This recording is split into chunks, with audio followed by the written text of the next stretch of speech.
Vote সপ্তমীর মধ্যে দিয়ে শেষ 2024 লোকসভা নির্বাচন পর্ব।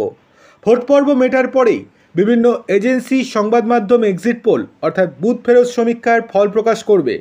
তবে এক্সিট পোল প্রকাশের কয়েক ঘন্টা আগেই নির্বাচনের ফল নিয়ে ভবিষ্যৎবাণী করে দিলেন রাজনৈতিক কৌশলী প্রশান্ত কিশোর ওরফে পিকে। এনডিএ থেকে বিজেপির ঝুলিতে কত ভোট পড়বে তা স্পষ্ট করলেন পিকে। পশ্চিমবঙ্গে তৃণমূল কতগুলি আসন পাবে তারও আভাস দিয়ে দিলেন প্রশান্ত কিশোর। এবারে 400-র বেশি আসনে জয় আসবে বলে প্রথম থেকেই দাবি জানিয়ে আসছে বিজেপি, যার পরিপ্রেক্ষিতে বিজেপির নতুন স্লোগান হয়েছিল আপ কি বার 400 পার। কিন্তু ভোট পর্বের শেষ লগ্নে বিজেপির এই দাবি কার্যত নস্যাৎ করে দিলেন নির্বাচনী ভবিষ্যৎদ্রষ্টা প্রশান্ত কিশোর।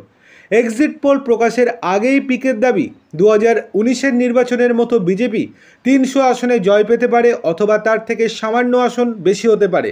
তিনি আরও বলেন, আমার বিশ্লেষণ অনুযায়ী বিজেপি একই সংখ্যক আসনে অথবা গতবারের তুলনায় সামান্য বেশি আসনে জিততে পারে।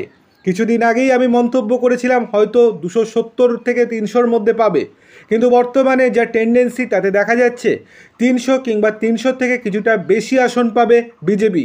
পশ্চিম ও উত্তর ভারতে আমি কোনো তাৎপর্যপূর্ণ আসন বাড়ার সম্ভাবনা দেখছি না। পূর্ব এবং দক্ষিণ ভারত থেকে বিজেপি ভালো রকম সমর্থন পাবে, অর্থাৎ তেলেঙ্গানা, অন্ধ্রপ্রদেশ, কেরল এবং তামিলনাড়ু থেকে বিজেপি ভালো ফল করবে বলে মনে করছে পিকে। এছাড়াও তিনি জানিয়েছেন ওড়িশা এবং পশ্চিমবঙ্গ থেকে নজিরবিহীন ফল করতে পারে বিজেপি।